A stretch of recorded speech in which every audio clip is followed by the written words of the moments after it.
அருமை தாய்மார்கள், அன்பு கொண்ட சகோதர சகோதரிகளே, உயிரினும் மேலான அன்பு தமிழ் உங்கள் அனைவருக்கும் நன்றி கலந்த வணக்கத்தை தெரிவித்துக் கொள்கிறேன். தேசிய முற்போக்கு திராவிட கழகம் செப்டம்பர் 14 2005 என் ரசிகர் மன்ற மாநில மாநாடு வைத்து இன்னைக்கு 19ஆம் ஆண்டு முடிஞ்சு இன்னைக்கு 20ஆம் ஆண்டு இந்த இடத்துல பேசுறது நினைச்சா மனசுக்கு ரொம்ப சந்தோஷமா. நான் கட்சி ஆரம்பிக்கும் போது எல்லாரும் சொன்னாங்க, கட்சி ஆரம்பிச்சுட்டாரு. நான் கட்சி ஆரம்பிச்சு என்ன IAS அதிகாரிகளும் IPS அதிகாரிகள் என்ன சந்திச்சாங்க. இல்ல சார், ஆண்டாண்டு காலமா கட்சி ஆரம்பிச்ச எல்லாரும் லட்சத்தி ஊழியர் முடிக்கணும்னு சொன்னாங்க. இது வரைக்கும் எதுவும் இல்லையே. நீங்க எப்படி உழைக்க போறீங்க சொன்னாங்க. நீங்க எங்க ஓட்டு போட்டீங்க? கடைசி நேரத்தில் யார் 100 ரூபாய் 50 ரூபாய் அங்கோட்டு போட்டீங்க. உங்களுக்கு லஞ்ச மூலம் எப்படி ஒழியும்? இதுதான் என்னுடைய வாதம். உங்களுக்காக நான் இருக்கேன், எனக்காக நீங்க இருந்தா போதும். ஏன்னா ஒரு பழமொழி சொல்லுவாங்க, மடியில கிணம் இருந்தா தான் வெளியில பயப்படுவாங்க. நான் கட்சி சொன்னாங்க, அந்நியார் அவர்கள் கூட ஆலோசனை எடுத்துக்கிட்டேன். அப்ப கல்யாண மண்டபம் இருந்தாலும் கல்லூரியாக இருந்தாலும் இதுக்கெல்லாம் இடத்துல வரும் சொல்ல தாராளம் எடுத்துட்டு போவோம். நான் அதை பத்தி வருத்தப்பட மாட்டேன். இந்த மக்களுக்காகத்தான் நான் இருக்கிறது. எனக்கு எந்த ஒரு ஆசை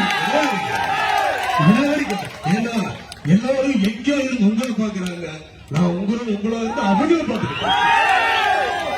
இன்னைக்கு கள்ளக்குறிச்சியில கள்ளச்சாராயத்தில் ஏகப்பட்ட மரணங்கள். ஆனா நான் 2006 தேர்தல் அறிக்கையில் என்ன சொல்லியிருந்தேன், பணமறையாளர்களுக்கும் தென்னமறையாளர்களுக்கும் ஒரு வழி பண்ணுங்க, தயவு செய்து கல்லறைக்கு வருங்கன்னு சொன்னேன். எல்லாரும் கேலி கிண்டல் பண்ணாங்க. இன்னைக்கு அந்த உயிரோட விலை என்ன? இதுதான் ஸ்டாலின் அவர்களை நான் சொல்றது ஒரே விஷயம். நீங்க ஜனங்களுக்கு வளர்ச்சி திட்டங்களை கொடுங்க, தயவு செய்து கவர்ச்சி திட்டங்களை கொடுத்து ஏமாத்தாதீங்க, நடிக்காதீங்க. இல்ல, ஏன்னா நான் தினந்தோறும் சந்திக்கிற மக்கள் பிரச்சனை எனக்கு பேப்பர் எழுதியோ டைப் அடிச்சு பேசுற பழக்கம் எனக்கு கிடையாது. என்கிட்ட நீங்க எதை வேணா விலை கொடுத்து வாங்கிடலாம். என்கிட்ட இருக்கிற தைரியத்தை மட்டும் விலை கொடுத்து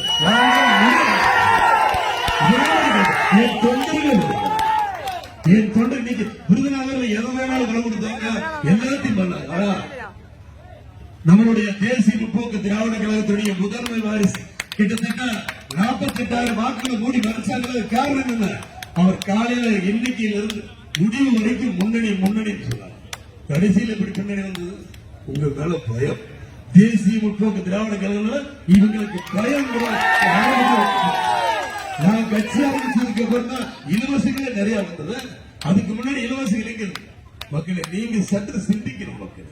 உங்களுக்காக எல்லாருக்கிட்டையும் சொல்லுவாங்க, தேர்தல் நேரத்தில் வளர்ச்சி திட்டங்கள் கவர்ச்சி திட்டங்கள் மாத்தி சொல்லுவாங்க. கடைசி நேரத்தில் ஓட்ட வாங்கிட்டு போயிடுவாங்க. நீங்க வைக்கிற கரும்புள்ளிகள் தான் அவங்க பெருமொழியாக மறந்துடுறாங்கல்ல. நீங்க சரியா இருக்கிற மக்கள் இனி வரப்போற காலகட்டத்தில் உள்ளாட்சி தேர்தலாக இருக்கட்டும், சட்டமன்ற தேர்தலாக நீங்க ஒரு வாய்ப்பினை கொடுங்க. முரசிச்சிடத்துக்கு ஒரு வாய்ப்பினை தாருங்க. இன்னைக்கு அந்நியார் அவர்கள் இருக்காங்க, தங்க புதல்வர் விஜய் பிரபாகரன் அவர்கள் இருக்காங்க. எல்லாரும் சூறாவளி உங்களை சந்திக்கிறாங்க இல்லையா? அவங்களுக்கு என்ன, எப்படியாவது என் மக்களை காப்பாற்றுங்கிற எண்ணத்தில் தான், வேற எதுவுமே கிடையாது. கூடிய சீக்கிரம் நீங்க எதிர்பார்க்கிற சண்முக பாண்டியன் அவர்கள் திரையில தோன்றி படைத்தலைவனா உங்க முன்னாடி நிச்சயமா நிற்பார். இரண்டு கண்கள் இரண்டு வாரிசு. ஒரு வாரிசு சினிமாவாகவும் இன்னொரு வாரிசு அரசியலாகவும் இருக்காங்க. ஆதரவு கொடுக்கணும் மக்கள். உங்களை நம்பிதான் அவங்க இருக்காங்க. நான் இன்னைக்கு ஒரு விஷயத்தை தெளிவா சொல்றேன், வாழ்ந்தான் இந்த விஜயகாந்த் மக்களுக்காக தமிழாக இருக்கட்டும் என்று கூறி எனக்கு வாய்ப்பளித்த மாவட்ட கழகத்துக்கும் மாநகர கழகத்துக்கும் பேரூராட்சி கழகத்துக்கும் சித்தூராட்சி கழகத்திற்கும் கிளை கழகத்திற்கும் மாணவர் அணிக்கும் விவசாய அணிக்கும் தொண்டர் அணிக்கும் மருத்துவர் அணிக்கும் மகளிர் அணிக்கும் அனைத்து அணியிற்கும் மனமார்ந்த நன்றியை தெரிவித்துக் கொண்டு உங்கள் எல்லாம் நிச்சயமாக நான் தொடர்ந்து தமிழ்நாடு முழுவதும் அந்நியார் அவர்களின் நல்லாசியோடனும் அண்ணன் விஜய் பிரபாகரன் அவருடைய நல்லாசியுடன் உங்கள் எல்லாம் இந்த குரல் மூலமாக நிச்சயமா விதையில பதிவு வைக்க விரும்புகிறேன் என்பதை இந்த மேடை மூலமாக தெரிவிக்கிறேன். மீண்டும் உங்கள் விண்ணுலகில் இருந்தாலும் மண்ணுலகில் உங்களுக்காக இன்றைக்கு உழைக்கின்ற ஒரே மாமனிதன் கேப்டன் என்று கூறி விடைபெறுகிறேன். நன்றி, வணக்கம்.